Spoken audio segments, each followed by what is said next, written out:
kali ini kita akan membahas tentang asal-usul Indonesia. Membahas tentang asal-usul negara kita Indonesia ini, kadang kita merasa udah tinggal lama tapi kita nggak tahu betul apa sih asal-usul atau sejarah Indonesia. Nah, maka ada 3 pertanyaan yang muncul. Yang pertama, siapa sih yang sebenarnya mencetuskan pertama kali nama Indonesia? Kemudian yang kedua, tanah kepulauan di Indonesia ini sebenarnya terbentuknya gimana? Dan yang terakhir, kita tuh penasaran gitu ya, nenek moyang kita itu berasal dari mana gitu ya. Nah, pada kesempatan kali ini 3 pertanyaan tadi kita akan bahas, maka silakan disimak.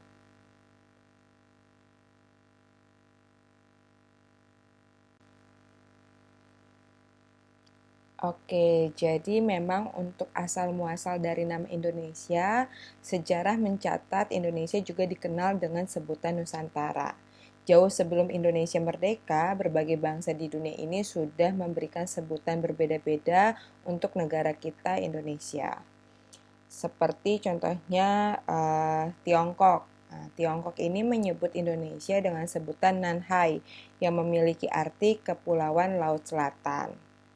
Lalu ada dari India, orang-orang India suka menyebut Indonesia dengan nama Dwipantara dari bahasa Sanskerta yang artinya Kepulauan Antara.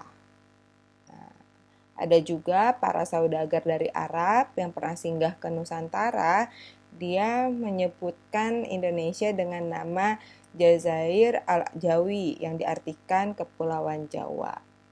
Nah, ini semua juga berbeda dengan sebutan orang dari Eropa, ya seperti Belanda, Inggris, dan Portugis, yang mayoritas mereka menyebut Indonesia ini dengan nama Hindia Timur. Nama-nama ini diberikan untuk membedakan penyebutan Indonesia dengan wilayah Amerika yang saat itu baru ditemukan sekitar abad ke-16. Sedangkan seorang tokoh bernama Edward Dawes Dekker, ya mungkin kalian familiar ya dengan nama tokoh ini, yang mempunyai nama samaran yaitu Multatuli. Beliau ini adalah saudara dari kakeknya tokoh pergerakan kemerdekaan Indonesia yaitu Ernest Dawes Dekker. Nah, beliau menyebut Indonesia dengan sebutan Insulande, ya tulisannya, yang menggabungkan dari kata insula dan inde yang artinya juga Kepulauan Hindia. Namun ada seorang antropolog yang bernama James Richardson Logan yang berasal dari Skotlandia dan George Samuel Wilson Earl dari Inggris yang akhirnya mencetuskan nama Kepulauan Nusantara dengan sebutan Indonesia dalam jurnal ilmiahnya. Nah, jadi jurnal ilmiah ini berjudul The Journal of the Indian Archipelago and Eastern Asia Volume 4 di tahun 1850. Mereka menegaskan bahwa sudah tiba saatnya bagi penduduk Kepulauan Hindia atau Kepulauan Melayu untuk memiliki nama khas. Nah, menurut Mr. Earl, nama Hindia nggak begitu tepat dan sering menimbulkan kerancuan dengan penyebutan India. Nah, karena bersamaan itu kalau nyebutin India, Hindia, mereka ngerasa tidak ada perbedaan gitu ya ketika menyebutkannya. Maka Mr. Earl ini mengajukan 2 pilihan nama. Yang pertama Indonesia, yang kedua adalah Malayunesia. Kenapa? Karena memang penduduk Kepulauan Hindia atau Kepulauan Melayu memang masing-masing akan jadi orang Indonesia atau orang Melayunesia. Dan pemilihan nama Malayunesia menurut Earl sendiri dianggap lebih tepat karena memang yang berada di Kepulauan Indonesia ini kebanyakan dihuni oleh mayoritas ras Melayu. Sedangkan kalau nama Indonesia tadi dianggap terlalu luas. Itu menurut Mr. Earl. Berbeda dengan Mr. Logan, dia memiliki pendapat bahwa ketika menyebutkan Indonesia itu memiliki makna Indian Island atau Indiana Archipelago. Dan kemudian dia pun mengutip nama Indonesia dengan U ya, dan mengganti huruf U tadi itu dengan huruf O agar pengucapannya lebih baik gitu ya. Yang awalnya pengajuan itu adalah Indonesia pakai U, lalu diganti menjadi Indonesia, kata dia. Nah, maka dari situlah lahir istilah Indonesia. Dan menurutnya Indonesia lah lebih singkat ya, lebih baik ketimbang istilah panjang tadi ya, yang Indian Archipelago. Nah, dari situ untuk pertama kalinya kata Indonesia dikenal oleh dunia melalui tulisan logan yang berbunyi, Mr. Earl menyarankan etnografi Indonesia dan Malayunesia, dan saya lebih suka istilah geografis murni Indonesia yang hanya sinonim dan lebih pendek untuk pulau-pulau Hindia atau kepulauan Hindia. Nah, jadi gitu. Dan setelah itu dalam setiap kali melakukan kajian ilmiah, Mr. Logan ini selalu menyebutkan nama Indonesia secara konsisten dalam jurnal-jurnal ilmiahnya. Oke. Selanjutnya ada juga pada tahun 1884 guru besar etnologi di Universitas Berlin yang bernama Adolf Bastian menerbitkan sebuah buku yang berjudul Indonesian Order des Inseln des Malaysian Archipelago. Maaf ya kalau penyebutannya mungkin kurang tepat. Maknanya adalah Indonesia atau pulau-pulau di Kepulauan Melayu. Nah, buku ini diterbitkan memuat hasil dari penelitian Adolf Bastian ini. Nah, jadi selama dia mengembara ya di Nusantara, nah dia nulis nih buku, dikumpulkan dan menjadi sebuah buku. Tuh. Nah, disinilah nama Indonesia mulai populer di kalangan sarjana Belanda, sehingga sempat ada yang beranggapan bahwa Bastian adalah orang yang menciptakan istilah Indonesia. Padahal mah dulunya Mr. Logan dan Mr. Earl gitu ya. Tapi kan kenyataannya Bastian mengambil istilah Indonesia dari tulisan-tulisan Logan dan Earl. Nah, selanjutnya dari pihak kita sendiri Indonesia ya, orang Indonesia gitu ya, yang menggunakan istilah Indonesia untuk pertama kalinya adalah Bapak Suwardi Surya Ningrat alias Ki Hajar Dewantara. Nah, jadi dulu beliau ini sempat diasingkan ke Belanda di tahun 1913, lalu di Belanda dia mendirikan kantor berita ya dengan nama Indonesian Persbureau. Nah, kurang lebih gitu ya penyebutannya. Dan di saat inilah Dawes Dekker, Ki Hajar Dewantara, Dr. Cipto Mangunkusumo mulai menggunakan Indonesia sebagai identitas publik mereka dan digunakan untuk mengusung gagasan modern berpolitik dalam Partai Hindia, di mana orang-orang kelahiran Indonesia harus mulai membangun kesadaran berpolitik dan berkebangsaan Indonesia tanpa membedakan suku, ras, dan keyakinan. Nah, jadi setelah pada kurang lebih 1920 nama Indonesia diambil oleh tokoh-tokoh pergerakan Indonesia sehingga nama Indonesia memiliki makna politis sebagai identitas suatu bangsa yang juga memperjuangkan kemerdekaan mereka, di mana pada saat itu Bung Hatta ya, salah satu proklamator kemerdekaan Indonesia menegaskan dalam tulisannya yang berisi negara Indonesia merdeka yang akan datang mustahil disebut Hindia Belanda, juga tidak Hindia saja sebab dapat menimbulkan kekeliruan dengan India yang asli. Karena bagi kami nama Indonesia menyatukan suatu tujuan politik karena memang melambangkan dan mencita-citakan suatu tanah air pada masa depan dan untuk mewujudkannya tiap orang Indonesia akan berusaha dengan segala tenaga dan kemampuannya, ujar Bung Karno. Ujar Bung Hatta ya. Oh, jadi seperti itu ya. Nah, setelah itu apa yang terjadi? Yang terjadi ya yang seperti kita tahu, kita merdeka di tanggal 17 Agustus 1945.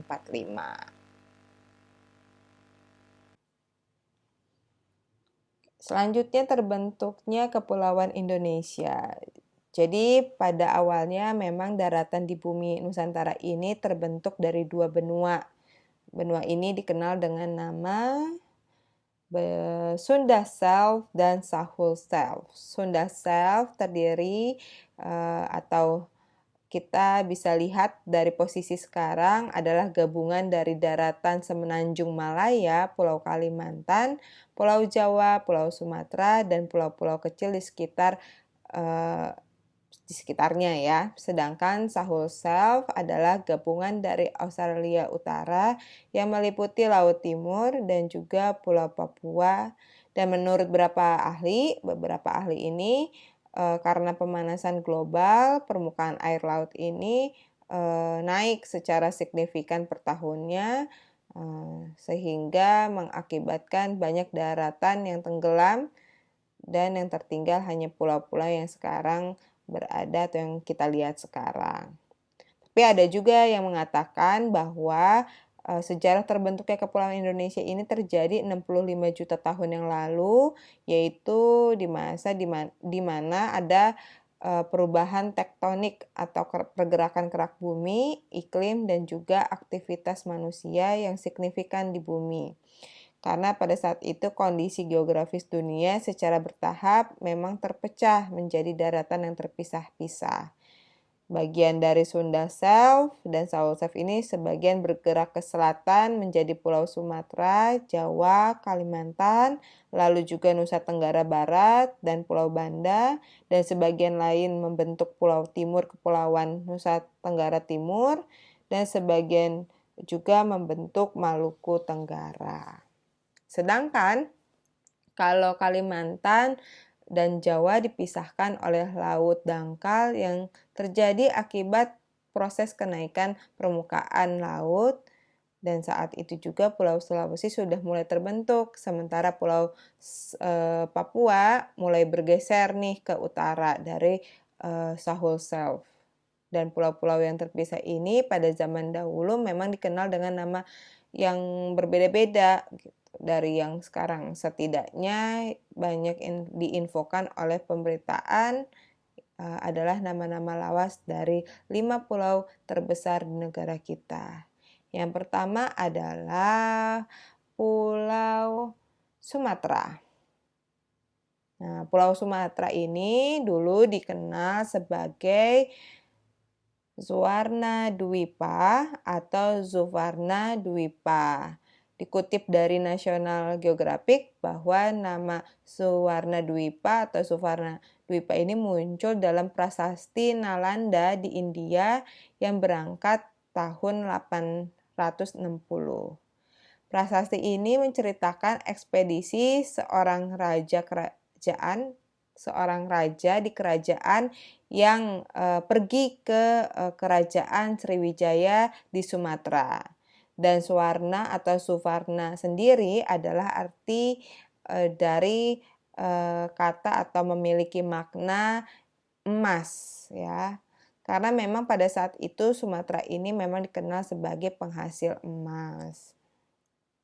Selain prasasti Nalanda, nama Pulau Emas ini sebenarnya ada dalam cerita rakyat Lampung, yaitu Tanoh Mas, untuk bisa menyebutkan Pulau Sumatera dulunya ya.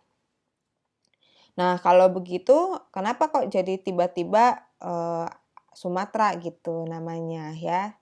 Nah, nama Sumatera ini berasal dari nama samudra karena ternyata nama Sumatera ini berasal dari samudra samudra kerajaan Aceh gitu ya, di kerajaan Aceh pada abad 13 dan 14, di mana para musafir Eropa ini sejak abad ke-15 menggunakan nama kerajaan itu untuk menyebutkan seluruh pulau gitu ya. Jadi seluruh pulau disebut Sumatera. Nah, ada juga seorang tokoh bernama Odorico da Pardenon. Dalam kisah pelayarannya di tahun 1318 menyebutkan bahwa pada saat itu dia belayar dari India ke timur selama 30 hari, lalu sampailah dia ke kerajaan Sumatera. Tuh. Ada lagi tokoh lain. Nah, dalam kitab Ar-Rihlah gitu ya, yaitu Ibnu Batutah. Beliau pada tahun 1345 ini singgah di kerajaan Sumatera. Nah, pada tahun 1492 ada lagi seorang tokoh bernama Ibnu Majid. Dia membuat peta daerah sekitar Samudra Hindia dan di sana tertulislah Pulau Sumatera. Nah, dan peta dari Ibnu Majid ini disalin oleh orang lain yang bernama Rotero.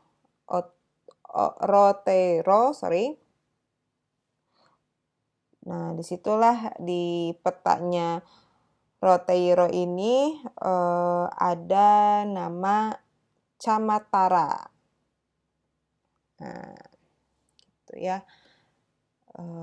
Terus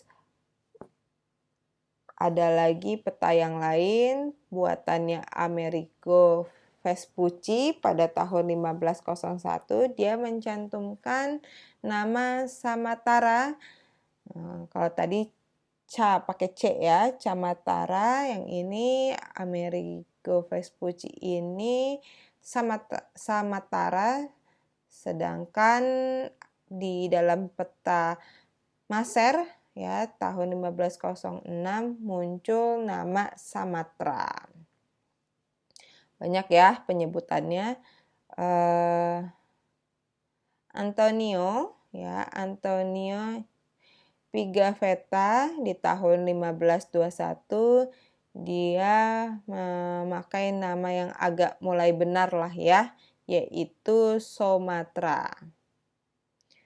Nah, sebenarnya masih banyak lagi sih ya beberapa catatan musafir yang menyebutkan Pulau Sumatera ini.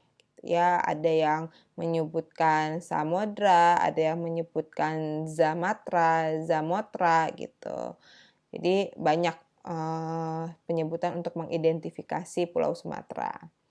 Nah, catatan-catatan orang Belanda dan Inggris sejak Jan Eugen van Linschoten dan Sir Franz Drake di abad 16.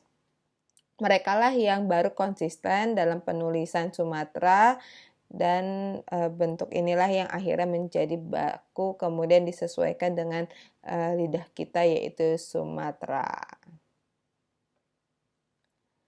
Nah, gitu ya. Jadi panjang ceritanya berdasarkan tadi ya yang orang-orang, para musafir yang berkelana menyinggahi tempat Sumatera memiliki kesan atau menamai pulau tersebut dengan berbeda-beda.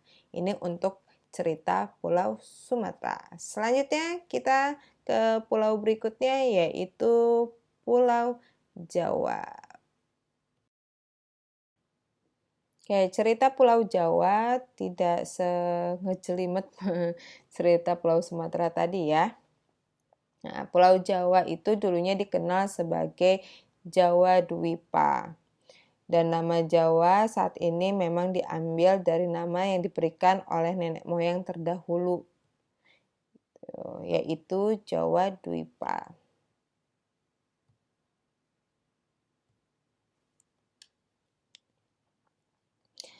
Arti dari Jawa Dwipa yaitu pulau yang makmur akan padinya. Ada juga yang menyebut istilahnya diambil dari nama Jawawut, yaitu tanaman biji yang menjadi makanan pokok sejumlah bangsa di Asia. Gitu ya. Dari bahasa Sanskerta artinya barley atau jelai atau Jawawut tadi. Ya, pokoknya artinya adalah nama tanaman yang terkenal di pulau itu. Nah, terus menurut Thomas Sandford Raffles dalam bukunya The History of Java tahun 1817, namanya menjadi Java Dwipa, ya.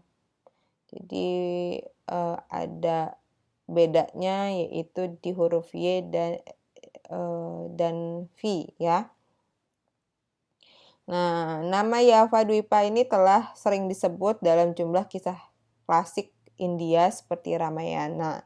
Dan sejumlah berita dari Cina pada abad ke-5 juga menyebutkan Pulau Jawa dengan sebutan Sipo. Nah, lalu menurut Dennis Lombard, berita di Cina pada masa dinasti Yuan menyebutkan Zowa untuk menyebut Pulau Jawa. Nah, Pulau Jawa dari zaman ke zaman sampai akhirnya menjadi nama Jawa yang disesuaikan dengan lidah bangsa kita gitu. Selanjutnya, Pulau Kalimantan. Pulau Kalimantan memang dari dulu dikenal sebagai Borneo, di mana nama Borneo dicetuskan oleh kolonial Inggris dan Belanda untuk bisa menyebutkan Kalimantan sendiri gitu ya. Nah, sebutan ini sebenarnya untuk Kesultanan Brunei.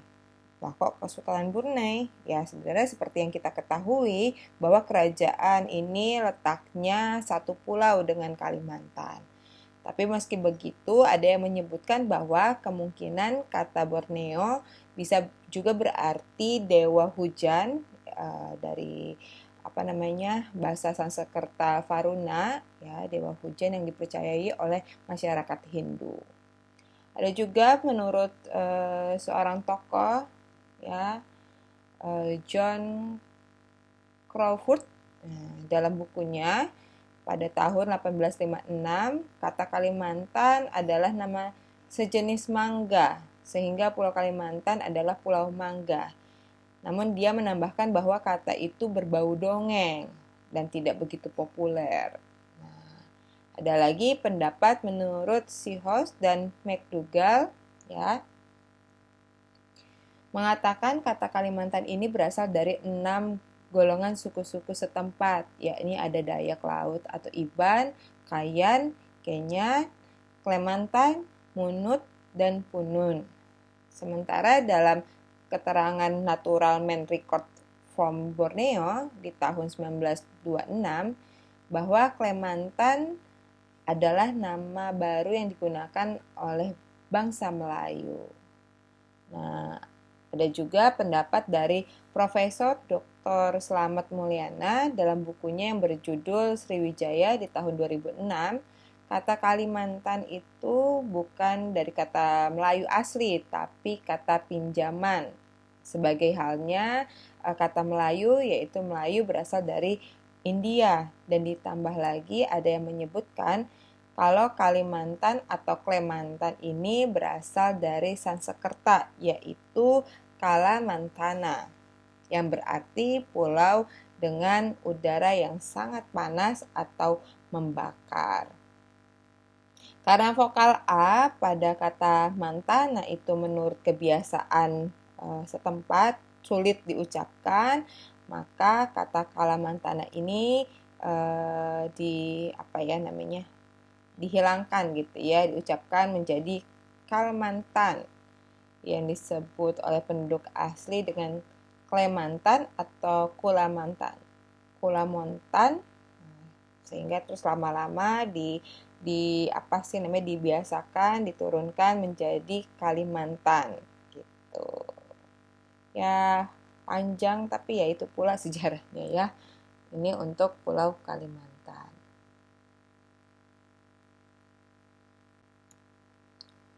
Terus yang keempat, Pulau Sulawesi.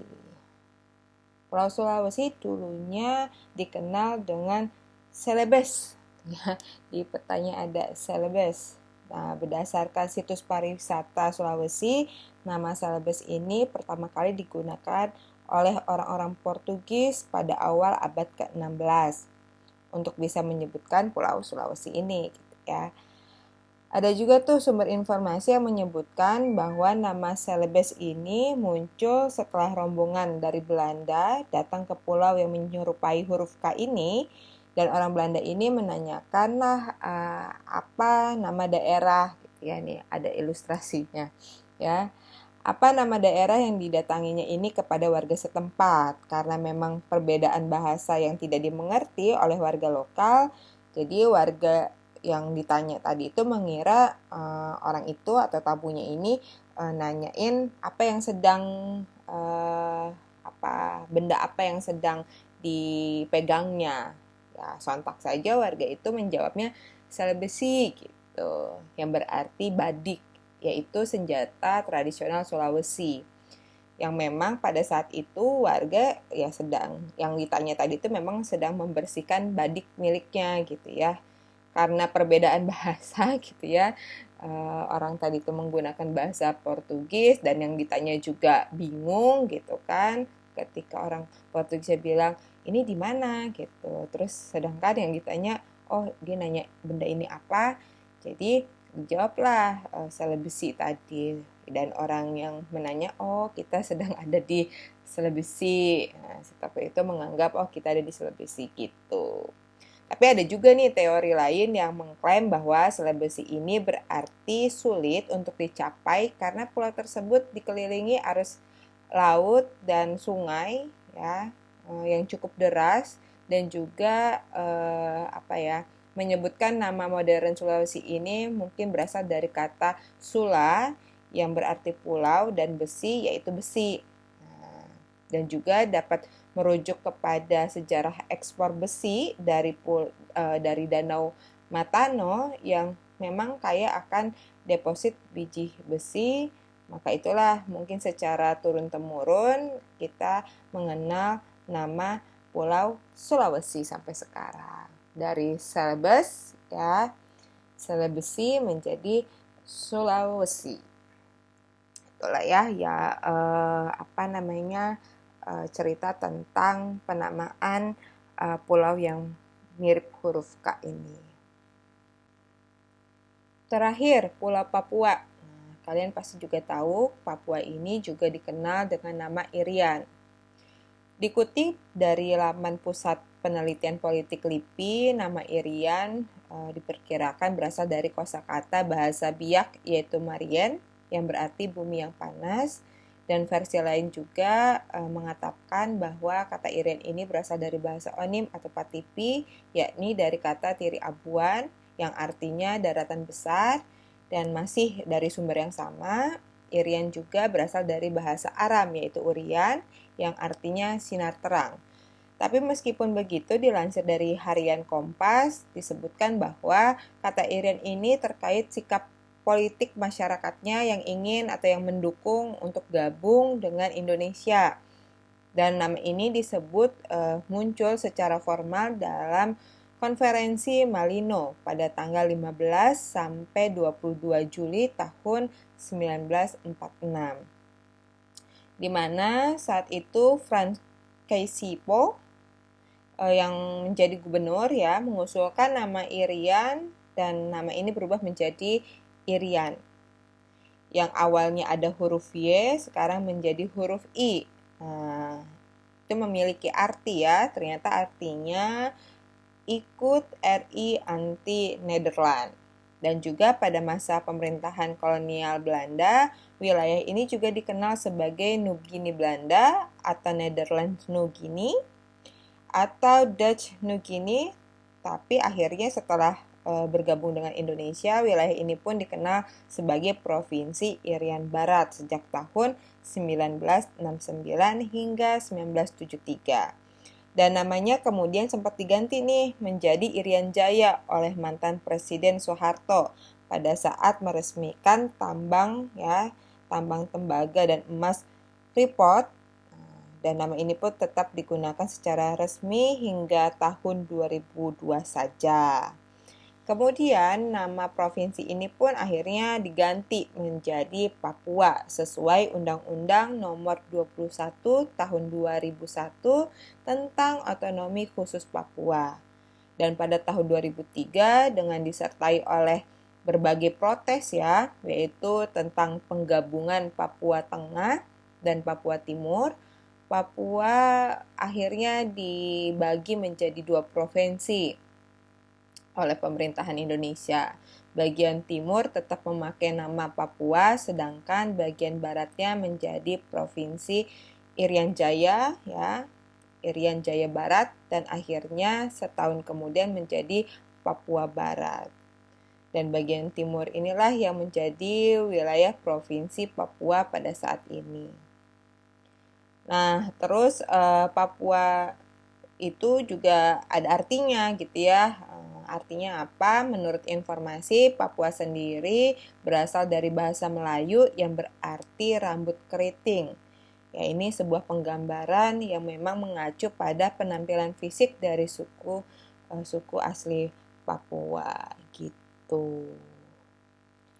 Baik, untuk cerita atau sejarah tentang pulau-pulau atau pulau besar di Indonesia ya, 5 pulau besar di Indonesia dari penamaannya seperti itu. Selanjutnya, kita akan bahas tentang asal-usul nenek moyang Indonesia. Lanjut. Baik, memang sedikit panjang soal sejarah ini, tapi ya memang itulah yang bisa disampaikan kepada kalian, sudah dipadat-padatkan gitu ya. Soal sejarah terbentuknya Kepulauan Indonesia dan juga nama yang sempat dipakai oleh masyarakat zaman dahulu untuk bisa menamakan 5 pulau terbesar di negara kita ini. Oke, dari pertanyaan di awal tadi, ini yang terakhir kita akan membahas asal-usul nenek moyang Indonesia. Sampai saat ini ya saya sendiri ya yakin sebagian dari kita mungkin masih belum benar-benar paham mengenai asal-usul nenek moyang kita. Nah, jadi asumsi umum di kalangan pakar sejarah manusia di bumi ini berasal dari satu tempat sebelum akhirnya bermigrasi dan menyebar ke seluruh dunia, gitu ya. Oke, lanjut. Baik, silakan Anda simak gambar peta ya di layar Anda. Itu ada keterangannya, warna merah itu Proto Melayu dan hijau itu Diosro Melayu. Nah, kita perlu ingat ya, jutaan tahun yang lalu daratan di dunia ini tidak seperti yang kita lihat di masa sekarang.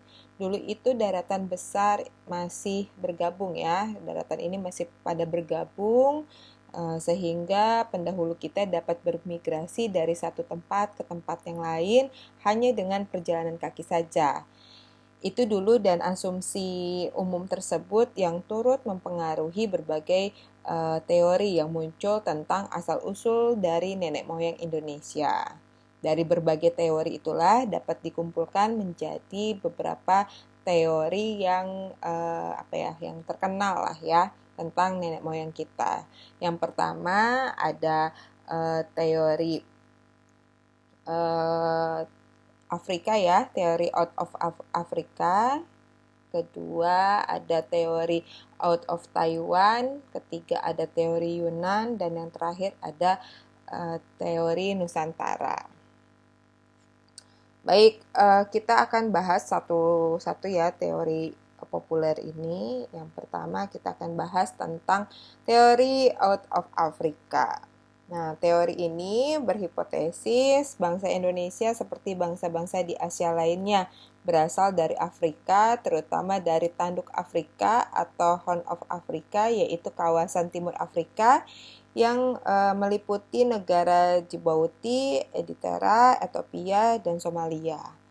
Nah, migrasi dari Homo sapiens atau manusia modern keluar dari Afrika itu dilakukan lebih dari sekali dan teori asal-usul bangsa Indonesia yang satu ini didasarkan pada data arkeolog dan genetika. Misalnya di daerah terpencil di Asia dijumpai masyarakat dengan beragam ras dan dari kondisi ini dimungkinkan kalau memang ras yang beda itu berujung pada DNA yang sama. Migrasi keluar dari Afrika ini diperkirakan berlangsung secara bergelombang sekitar 50.000 sampai 70.000 tahun yang lalu, ya lama sekali. Dan seperti yang kita bahas sebelumnya, migrasi dari penyebaran populasi ini dimungkinkan karena memang pada zaman es, bumi kita ini merupakan satu daratan yang luas. Nah, itulah ya. Nah, jadi berdasarkan teori daratan satu kesatuan daratan yang luas. Itu teori yang pertama. Selanjutnya teori yang kedua yaitu out of Taiwan. Nah, teori ini ya berhipotesis bangsa Indonesia itu berasal dari Taiwan katanya ya. Didasarkan pada data persebaran bahasa dan arkeologi di kawasan Asia ya yang meliputi Asia Tenggara, Madagaskar, dan Oseania. Bahasa-bahasa yang digunakan di kawasan tersebut ternyata merupakan warisan dari rumpun bahasa yang sama, yaitu Austronesia. Yang pertama kali digunakan oleh Taiwan dan data akar bahasa itu dikuatkan oleh fakta persebaran artefak dari peninggalan bangsa Austronesia. Ya. Bangsa Austronesia ini meliputi kawasan yang sama juga ditunjukkan pada artefak dari Taiwan yang berumur paling tua. Jadi temukan ada artefak yang paling tua. Nah, migrasi Austronesia dari Taiwan ini sekitar 5.000 tahun yang lalu. Adapun keunggulan dari bangsa ini adalah dalam hal maritim dan pertanian. Jadi memungkinkan mereka ini menyebar sampai ke wilayah jauh sekaligus menghuni tempat-tempat yang baru dan dikatakan pada saat itu kemungkinan mereka ini masuk ke Indonesia melalui jalur Malaysia dan Filipina. Karena memang kondisi tanah Indonesia yang sangat cocok untuk pertanian menjadi pendukung penyebaran mereka ke berbagai pulau di Indonesia. Itu ya teori kedua, yaitu out of Taiwan. Selanjutnya teori yang ketiga, yaitu teori Yunan. Nah, teori ini menyatakan bahwa asal-usul bangsa Indonesia berasal dari wilayah Yunan, Tiongkok. Dan para ahli yang mendukung teori ini ada beberapa ya, banyak ya. Ada Logon, Foster gitu ya. Nah, ada Geldern, ya. Di sini mereka mengkaji berdasarkan kemiripan kebudayaan megalitik. Ya, jadi ada aja kemiripan kebudayaan megalitik masyarakat di wilayah Yunan dengan kebudayaan megalitik di wilayah Asia Tenggara dan juga beberapa wilayah di bagian Pasifik. Dikenal juga dengan kebudayaan tadi ya sama Austronesia. Nah, migrasi manusia dari wilayah Asia Tengah di kawasan Nusantara ya disebabkan oleh faktor terdesak oleh bangsa yang memang lebih kuat. Mungkin ada penjajah gitu ya, terusir gitu. Nah, berdasarkan teori ini ada 3 gelombang kedatangan tersebut, yaitu Proto-Melayu, Geotro-Melayu, dan Melansoid. Proto-Melayu atau Melayu tua ini pertama kali ke Indonesia pada tahun sekitar 1500 sebelum Masehi. Dan mereka masuk ke Nusantara melalui jalur darat dan jalur laut juga. Nah, Proto-Melayu ini memiliki kebudayaan yang sangat maju pada saat itu. Nah, kita lihat dari hasil penemuan fosil tersebut dari batu ya. Jadi penemuan fosil itu banyak terbuat dari batu dan setelah kehadiran Proto-Melayu ini datanglah baru sekawanan Diotro Melayu atau Melayu Muda sekitar tahun 500 sebelum Masehi. Nah, Diotro Melayu masuk ke wilayah Nusantara bagian barat. Dan diyakini mereka ini memiliki kebudayaan yang lebih maju ketimbang Proto Melayu yang awal datang tadi ya.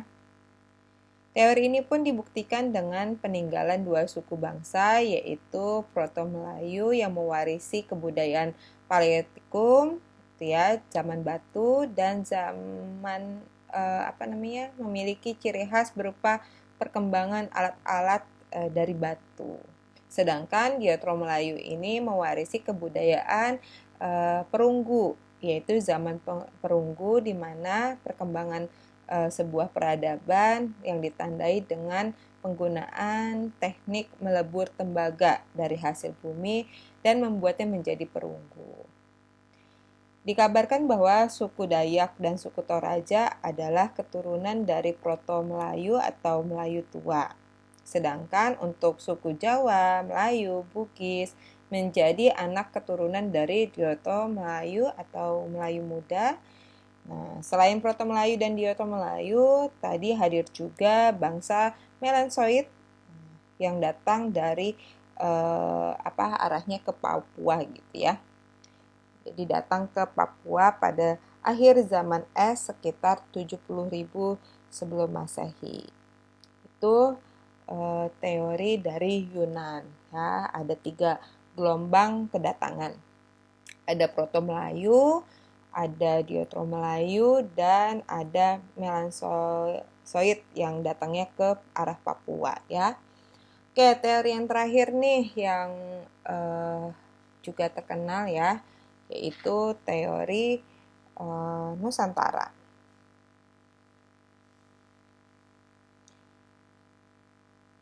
Teori Nusantara ini meyakini bahwa asal-usul bangsa Indonesia lahir dari bangsa Indonesia itu sendiri gitu ya. Dan teori Nusantara ini didukung oleh Profesor Muhammad Yamin, terus ada juga John Crawford, Sultan Tahdir Ali Syabana, dan Goris Keraf.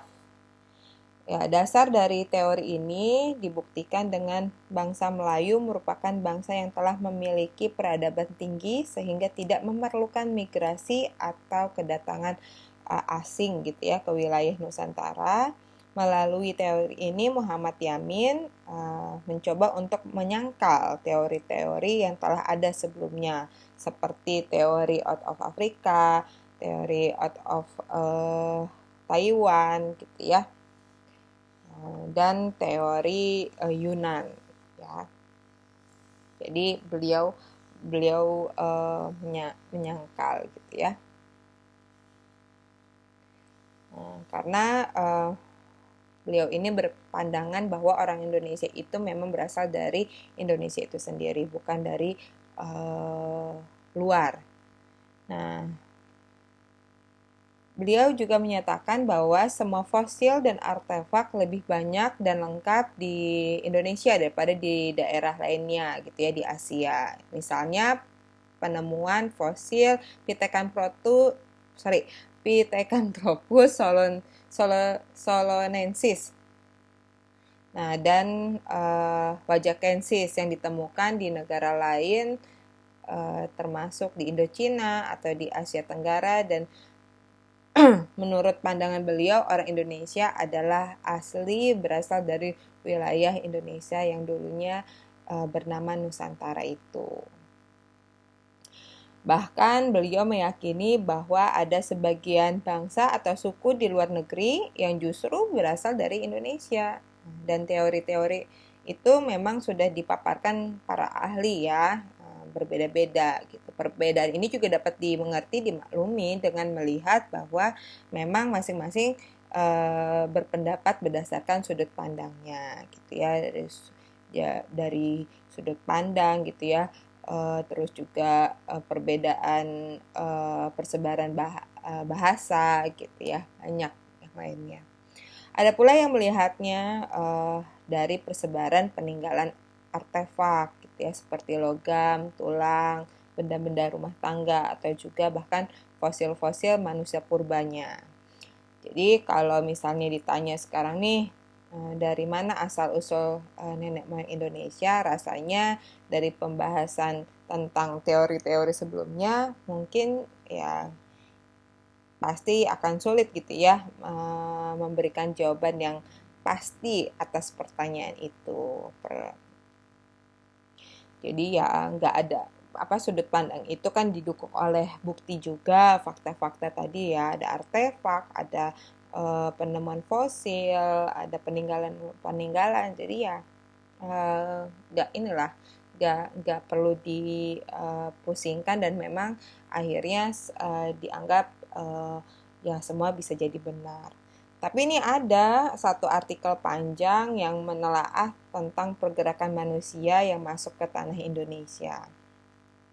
Nah, jadi dari sepanjang itu intinya artikel ini menyatakan tinjauan sejarah daerah Nusantara pada mulanya adalah tanah yang tidak bertuan, sampai akhirnya banyaklah itu kedatangan para pendatang sejak zaman Homo erectus atau gelombang manusia pertama, sehingga berbagai banyak jenis dan rumpun manusia yang datang akhirnya menyebut Nusantara ini sebagai rumah mereka. Dan apabila mendefinisikan nenek moyang orang-orang Indonesia sebagai masyarakat yang paling lama tinggal di Nusantara, ya berarti yang pantas disebut oleh kita nenek moyang Indonesia ya siapa? Ya Homo erectus ya gitu.